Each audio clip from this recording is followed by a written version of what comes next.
Mbah Bekel ini menjawab bahwa memang persimpangan menuju Pos Bayangan itu merupakan gerbang keraton Lelembut di Merbabu.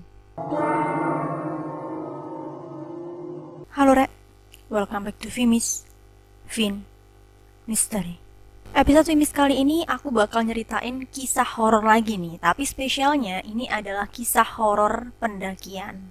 By the way, ini adalah pertama kalinya aku bawain kisah horor tentang pendakian. Dan FYI, aku adalah orang yang belum pernah mendaki gunung, tapi sangat cinta sekali baca, denger, ataupun nyari cerita-cerita horor tentang pendakian di gunung-gunung gitu. Jadi walaupun aku gak pernah daki, semoga ceritanya gak ada yang miss dan tetap memuaskan. Cerita pengalaman horor pendakian ini dialami langsung oleh Kak Bima. Alamat IG-nya ada di @_bima_ atau versi tulisannya bisa langsung dibaca di Instagram Gunung Mistis.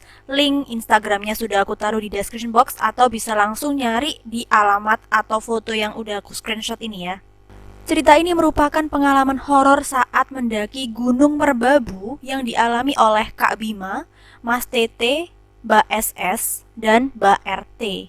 Pendakian mereka menjadi sangat horor karena ternyata salah satu dari keempat orang ini diminta oleh Kanjeng Putri Keraton Lembut Gunung Merbabu.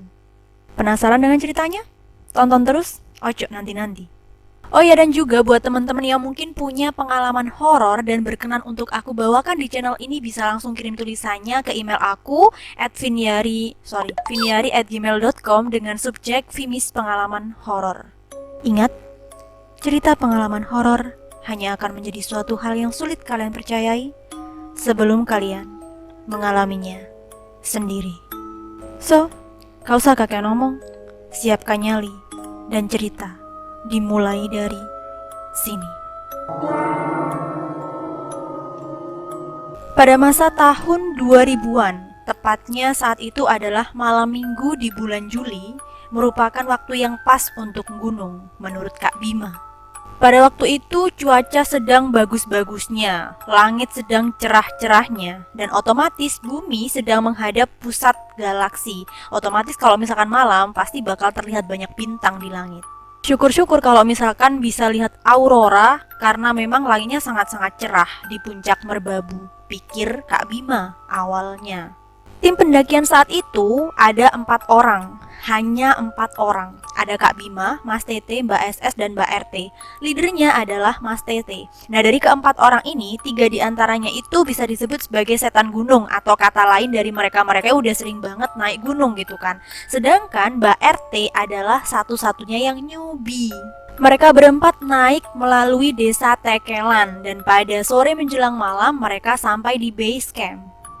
Di momen ini mereka berempat masih ketawa ketiwi, ngobrol sana sini, kan lama sih rehat di base camp sebentar kan. Jadi kayak di base camp itu emang banyak banget pendaki gitu loh. Jadi kayak mereka berempat itu selain ngobrol di antara 4 orang itu juga nyari teman yang lainnya. Ya pokoknya masih sesantuy itulah ha. Nah, jam 8 malam mereka mulai nge-trek nih. Mereka mulai trekking jam 8 malam karena berdasarkan perhitungan kalau misalkan mereka itu slow trekking di jam-jam itu ya, mereka diperkirakan masih bisa melihat sunrise di puncak Syarif. Awal pendakian semuanya masih kayak baik-baik aja, masih lancar, mereka berempat masih ceria. Namun, saat mereka hampir sampai di Pos Bayangan, dengan sangat tiba-tiba Mbak RT yang tadi masih newbie ya, memegang erat tangan Mbak SS sambil menunduk dan gemetar. Jadi kayak bener banget ketika mereka berempat mau sampai di Pos Bayangan, Mbak RT ini gak tahu kenapa udah sangat ketakutan kan. Mereka bertiga sempat bertanya ke Mbak RT tentang kenapa dia tiba-tiba nunduk dan gemetar ketakutan. Tapi Mbak RT menolak untuk menjawab. Dia hanya bilang supaya mereka berempat segera pergi dari wilayah itu. Mereka pun segera bergegas cepat meninggalkan wilayah itu, ambil jalur kiri untuk menuju ke daerah Pereng Putih. Aku nggak tahu ya ini kayak mana bacanya, Pereng Putih, Pereng Putih. Itulah pokoknya ya, maaf ya kalau misalkan aku salah baca. Beberapa langkah setelah mereka memasuki wilayah yang baru, mulai nih Mbak RT mau cerita apa sih yang nyebabin dia itu kayak tiba-tiba nunduk, gemetar, dan ketakutan tadi. Mbak RT bilang bahwa saat mereka berempat hendak mencapai Pos Bayangan, dia melihat 2 sosok tinggi besar di masing-masing tiang gapura. Dua sosok tinggi besar itu mengenakan pakaian prajurit kuno dengan tombak panjang di tangan mereka dan tatapan mereka itu tajam lurus ke depan. Dari sini aja mereka bertiga yang dengerin tuh pasti udah merinding dong. Secara kan mereka nggak lihat apa-apa, yang mereka lihat ya cuma pos bayangan, cuma gelap aja, nggak ada tuh yang namanya gerbang keraton apa segala macem. Merinding dan mereka lah ya. Usai cerita hal itu ya, tiba-tiba Mbak RT itu mengeluh dadanya sesak. Nah, sebagai leader, Mas Tete itu langsung kayak ambil inisiatif untuk break sebentar di wilayah Kali Asat, di spot yang mereka berdiri itu. Nah, nggak jauh dari lokasi mereka berdiri, ternyata ada wilayah yang datar. Ya walaupun nggak terlalu luas, at least mereka bisa lah ngecamp di situ setidaknya buat ngediriin 2 tenda kecil. Walaupun mereka semua sadar bahwa daerah itu merupakan pusat habitat asli kera abu-abu yang cukup usil, yang katakanlah mereka seneng ganggu manusia gitu kan, kera asli ya ini hewan. Tapi kayak mereka itu nggak ngehirauin segala macam resiko demi hal yang lebih penting, yaitu nyelamatin teman mereka yang namanya Mbak RT ini. Mereka pun segera menggelar matras dan memberikan pertolongan pertama untuk Mbak RT. Karena dirasa Mbak RT ini nggak kunjung membaik, bahkan cenderung memburuk ya, akhirnya Mas Tete sebagai leader itu benar-benar mutusin untuk ngecamp di daerah itu. Jadi kayak mereka itu ngediriin 2 tenda lah di situ. Soalnya kalau misalkan mereka balik lagi ya nggak memungkinkan mobilisasinya, apalagi Mbak RT sedang sakit dan kondisinya belum juga membaik gitu loh. Mereka berempat memang stay di spot itu ya. Cuma yang mengherankan, mereka itu belum ketemu sama pendaki yang lain. Ini sangat-sangat aneh gitu kan buat mereka berempat, karena jelas-jelas seperti yang aku katakan tadi ya, di base camp itu banyak pendaki yang mau naik gitu loh. Jadi kok bisa mereka nggak ketemu? Dan hal mengherankan itu terjadi sampai keesokan paginya. Jadi sejak malam sampai pagi itu nggak ada pendaki yang lain yang lewat ya, cuma mereka berempat di tengah hutan gunung itu. Logika aja, pikiran mereka tuh pasti udah enggak dong. Masa iya mereka cuma berempat di tengah hutan gunung, pendaki yang lain masa nggak mau naik, kemana mereka gitu kan. Cuma yang bikin lega di momen ini, kondisi Mbak RT itu udah sedikit demi sedikit mulai stabil. Tapi walaupun begitu, mereka nggak mutusin buat lanjut trek lagi. Jadi kayak mereka itu mau ngecamp 1 malam lagi di spot itu. Malam itu Kak Bima dan Mas Tete gantian untuk berjaga di depan api unggun, sedangkan 2 rekan perempuan mereka ada di dalam tenda. Jadi kayak mereka berdua itu tertidur setelah mereka itu makan. Nah, pada pukul 2 dini hari saat masa pergantian penjaga gitu ya antara Mas Tete dan Kak Bima ini, tiba-tiba Mbak RT teriak dari dalam tenda, men. Mbak RT ini kayak panik, terus dia tuh tiba-tiba keluar dari tenda terus lari menuju Kali Asat. Sih, jadi itu kayak tensi horornya udah bener-bener naik gak sih? Bayangin aja ya, kalian tuh cuma berempat aja di tengah hutan gunung tengah malam.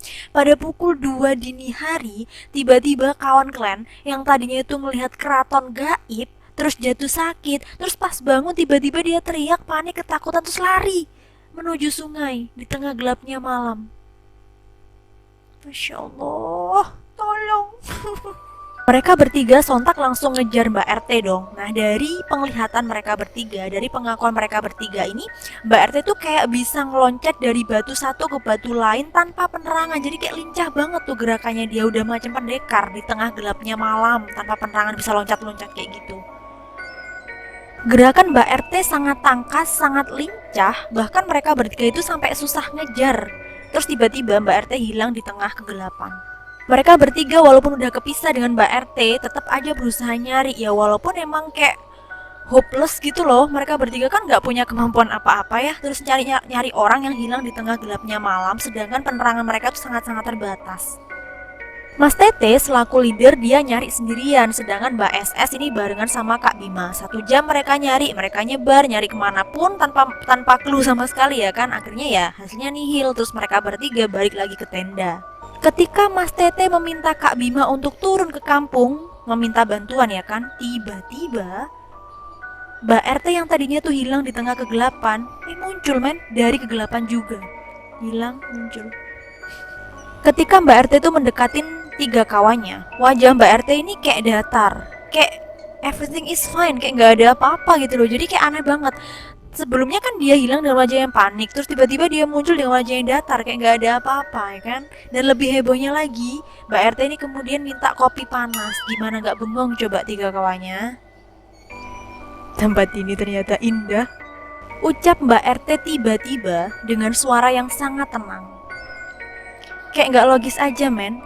Sebelumnya kan Mbak RT dengan wajah yang panik, ketakutan, harusnya kan dia bicaranya udah ngos-ngosan ya, lari-lari kayak gitu, loncat-loncat batu kali ya kan. Terus tiba-tiba dia bicara dengan suara yang datar, kayak tenang, nggak ada apa-apa. Ini mah bukan new normal, ini nggak normal ini. Meski memang mereka bertiga udah kayak agak ngerasa aneh gitu kan, tapi mereka tetap penasaran dong. Akhirnya mereka itu mencecar Mbak RT dengan berbagai macam pertanyaan. Dan masih seperti sebelumnya, Mbak RT itu tetap tenang, tersenyum, lalu dia kembali menjawab dengan suaranya yang sangat-sangat tenang. Jangan khawatir, semuanya akan baik-baik saja. Sisa waktu berikutnya mereka habiskan di luar tenda. Jadi kayak mereka berempat ada di luar tenda, gak ada satupun yang bicara dan gak ada kehadiran manusia yang lain, cuma mereka berempat, sunyi, sepi, krik-krik. Sekitar pukul 4 pagi, Mbak SS, Mbak RT, dan Kak Bima balik lagi ke tenda masing-masing. Nah, subuh itu giliran Mas Tete yang berjaga. Rencananya mereka berempat bakalan turun, gak usah naik ke puncak saat hari udah terang. Udah diteror kayak gitu ya, mereka langsung mau turun aja tuh, gak usah pakai ke puncak. Namun belum sampai 1 jam berlalu, tiba-tiba Mbak RT yang tadi udah tenang sekarang teriak lagi. Dia kayak kedengarannya suaranya tuh marah banget gitu kan, cuma dia gak lari seperti sebelumnya. Kak Bima setelahnya mendengar teriakan tadi langsung keluar dari tenda dan mendekati Mas Tete. Gak lama kemudian Mbak SS juga keluar dari tenda perempuan dengan wajah yang sangat ketakutan. Hei, mata RT melotot! Dan saat mereka bertiga ada di luar tenda, Mbak RT yang masih ada di dalam tenda perempuan berteriak marah dengan suara yang sangat berat dan intonasi maskulin. Jadi kayak ada cowok di situ, kayak suara cowok, suara laki-laki. Kenapa keputren kalian injak-injak? Pergi kalian semua. Hanya wanita ini yang harus tetap di sini atau kalian semua mati. Mendengar suara yang sangat menakutkan itu, mereka bertiga ya cuma bisa saling pandang dan otomatis sudah nggak usah ditanya lagi. Wajah mereka pasti sangat-sangat takutan ya kan, merinding. Siapa pula nggak merinding di momen kayak gini. Nggak lama kemudian, Mbak RT keluar dari tenda perempuan dan otomatis dengan gestur yang sangat maskulin. Matanya melotot dan menunjuk satu persatu di antara mereka bertiga. Maaf, kami minta maaf. Ucap Mas Tete dan Kak Bima dengan sangat gemetar. Bahkan Kak Bima sendiri tuh sampai nggak paham gimana bisa aura dan suasana pada momen itu benar-benar sangat mencekam dan sangat-sangat menakutkan. Benar-benar merinding gitu dia katanya.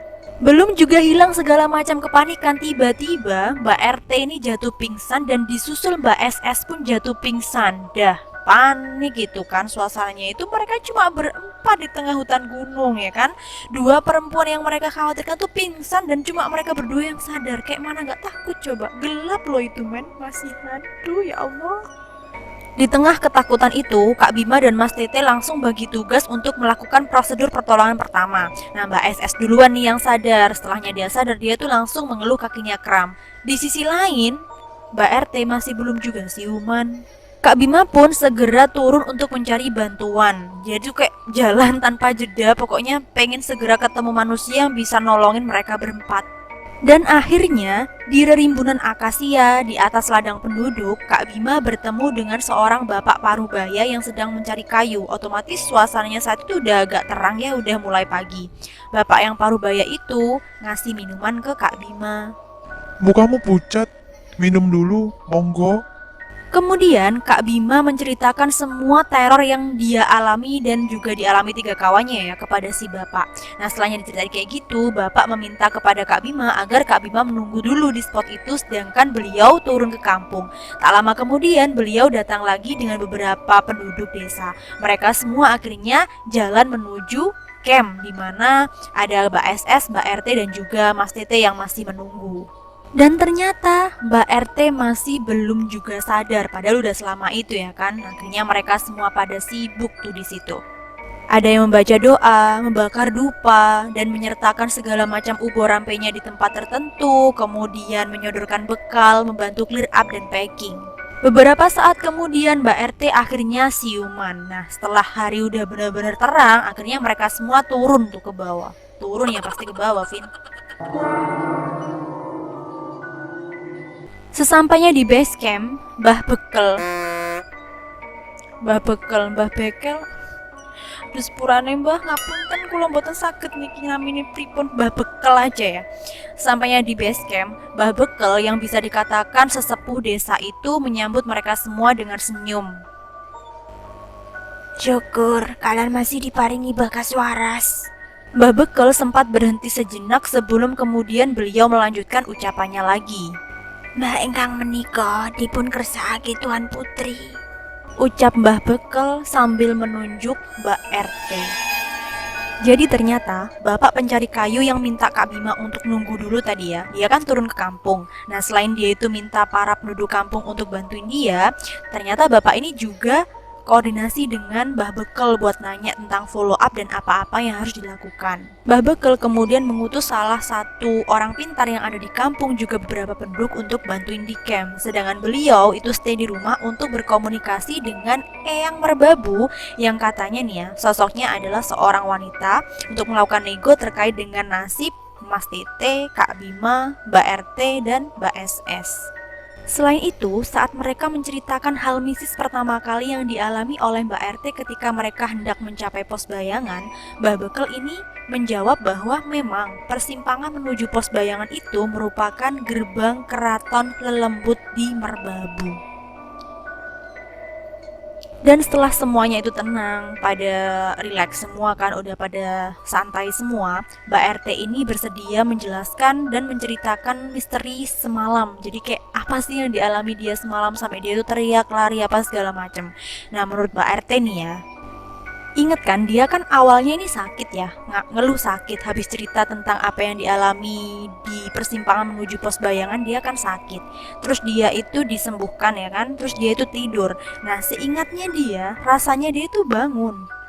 Dia merasa bahwa dia masih ada di posisi yang sama sebelum dia tidur. Jadi kayak dia tidur kan di tenda itu ya kan. Nah dia ngerasa masih di situ, cuma pemandangannya udah beda. Dari apa yang dia lihat, saat itu tuh sedang siang, padahal kan jelas-jelas dia tidur saat malam. Selain itu, dia tuh nggak tidur di alas tenda gitu loh, dia tidurnya di rumpun bunga yang ada di kawasan tersebut, bukan tanah datar seperti apa yang dilihat oleh kawan-kawannya. Dan yang lebih aneh lagi, Mbak RT ini katanya nggak ngelihat 3 kawannya, padahal jelas-jelas sebelum dia tidur dia itu ditemani oleh 3 kawannya. 3. Yang dilihat oleh Mbak RT adalah sebuah kawasan taman yang sangat luas. Kalinya itu dialiri oleh air yang bersih, kemudian di sisi-sisinya itu ada rumpun-rumpun bunga, tumbuhan gitu kan, terus juga ada arca-arca kecil. Kontur landscape yang dilihat oleh Mbak RT dalam penglihatannya itu ya emang sama, emang ya seperti yang dilihat oleh kawan-kawannya di dunia nyata. Namun bedanya kalau yang dilihat oleh Mbak RT, selain landscape datar, itu tuh ada bangunan, ada kolam-kolam, bunga-bunga, taman, kemudian ada tangga-tangga dari batu dan orang-orang yang berlalu lalang. Tak lama setelahnya, datanglah seorang wanita ya kan. Wajahnya itu kayak marah ke Mbak RT ini. Dia mengenakan baju perang kerajaan, bahkan juga ada sarung pedang di tangannya. Jadi kayak mungkin aja dia pengawal wanita dari sebuah kerajaan gitu ya. Keluar dari situ. Sosok wanita itu berkata dengan nada yang membentak. Nah Mbak RT yang ketakutan gak punya pilihan lain selain dia itu menurut. Nah dia pun dibawa ke sebuah bangunan lalu dia ditanya berbagai hal oleh wanita ini. Tak lama kemudian datanglah 3 wanita lain. Nah yang di tengah itu sangat cantik katanya Mbak RT. Bahkan pakaiannya itu pakaian ala-ala putri keraton. Dan mungkin 2 di sampingnya itu adalah dayangnya si putri ini. Jangan lukai dia, ajak ke sendang. Setelah itu beri baju yang pantas. Sekarang dia adalah bagian dari kita. Ucap sosok yang terlihat seperti putri itu sambil tersenyum. Sontak Mbak RT panik dong setelah dia dengar si putri bilang kayak gitu. Nah dia yang masih sepenuhnya sadar akhirnya lari sekencang mungkin. Dia balik ke lokasi pertama dia sadar, yang berada di dekat kali itu ya. Karena merasa kurang nyaman, kurang aman maksudnya, akhirnya si Mbak RT ini terus lari dan terus berlari menyusuri pinggiran sungai sampai kemudian dia menemukan sebuah gubuk dan dia masuk ke dalamnya, dia sembunyi di situ. Ternyata di gubuk itu ada seorang kakek. Nah, nggak tahu kenapa katanya nih ya, Mbak RT itu kayak ngerasa nyaman dan aman aja ngelihat si kakek di situ. Kemudian si kakeknya bilang, Sekarang kamu aman. Dan kalian semua akan selamat. Percayalah, kembalilah pada teman-temanmu dan berjalanlah turun esok hari. Mari kakek antar. Pejamkan matamu. Mbak RT pun nurut ya kan, dia menjamin mata. Dan ketika dia ngebuka mata, ternyata dia udah ada di camp itu lagi bersama 3 kawannya. Nah, di sini kalian masih ingat ya apa yang kuceritakan sebelumnya? Kan ku bilang bahwa saat Mbak RT ini tidur, tiba-tiba dia itu bangun teriak lari ketakutan kemudian menghilang di kegelapan ya kan. Terus tiba-tiba dia muncul lagi dari balik kegelapan itu dengan wajah yang datar, kayak nggak ada apa-apa, suara yang tenang, bahkan dia itu minta kopi panas. Nah, bisa aja saat itu Mbak RT sedang dirasuki oleh sosok kakek yang membantu Mbak RT keluar dari dunia mereka. Mungkin gak sih? Gimana menurut kalian? Nah, link back lagi nih ya kan dari apa yang sudah aku ceritakan sebelumnya dengan pengakuan Mbak RT.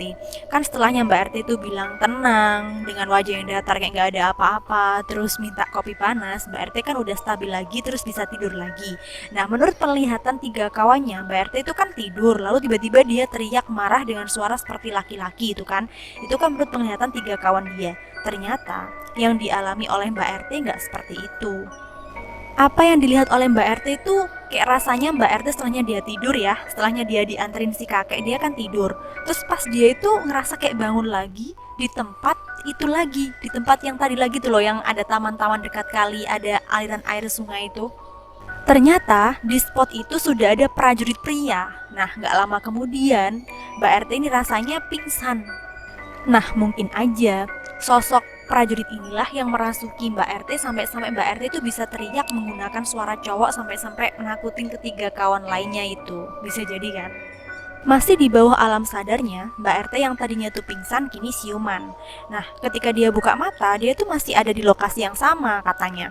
Cuma dia ngelihat ada beberapa sosok yang berpakaian normal, pakaian modern ya, seperti dirinya, sedang berbicara serius dengan sosok putri yang sebelumnya dia lihat. Tak lama kemudian Mbak RT pingsan lagi. Nah, saat dia siuman, dia buka mata, ternyata dia udah ada di camp bersama kawan-kawannya lagi dengan beberapa penduduk yang ngitarin dia. Hari pun udah terang ya kan. Akhirnya dia diajak oleh kawan-kawannya dan penduduk sekitar untuk turun dari gunung. Nah, itu adalah cerita berdasarkan apa yang dialami dan dilihat oleh Mbak RT. So, apakah sinkron dengan apa yang dilihat oleh Kak Bima, Mas TT, dan Mbak SS di alam nyata? Komen di bawah. So by all means, walaupun salah satu dari mereka sempat diminta oleh penunggu Gunung Merbabu, tapi akhirnya mereka semua bisa keluar dan kembali selamat, kembali hidup-hidup ke Salatiga. Sedangkan untuk Mbak RT ini, dia ngadain selamatan di rumahnya di Paur Solo, karena ya sebagai ucapan rasa syukur ya, nyawanya masih dilindungi oleh Yang Maha Kuasa, gak jadi dibawa sama Mbak Putri dari Gunung Merbabu. And the point yang bikin aku impress itu adalah momen ketika Mbak RT di alam bawah sadarnya ngelihat sosok berpakaian normal, pakaian modern seperti dirinya. Bisa jadi itu adalah Mbah Bekel yang mungkin aja menggunakan ilmu Rogo Sukmonya untuk berkomunikasi dengan Eyang Merbabu demi menyelamatkan nyawa keempat orang ini. Mungkin gak sih? Ya gak sih? Gimana menurut kalian? Komen di bawah. Wes Rek, demikian kisah horor pendakian kali ini. Sekali lagi ya, aku adalah orang yang belum pernah daki tapi cinta kali baca dan dengerin kisah-kisah horor pendakian. So, semoga ceritanya tetap menghibur dan kalian semua tetap bisa mendapatkan pelajaran berharga dari kisah kali ini. Dan buat teman-teman yang suka video ini, jangan lupa buat like, komen, dan share ke teman-teman semuanya yang suka kisah-kisah horor pendakian. Dan kalian jika suka banget dengan kisah horor pendakian, kisah horor-horor lainnya, jangan lupa juga buat tekan tombol subscribe-nya dan juga nyalakan notifikasi loncengnya. Jadi kalau misalkan ada video baru dariku, kalian langsung bisa nonton. Thank you for watching and see you in the next video dalam episode Fin Mystery. Bye.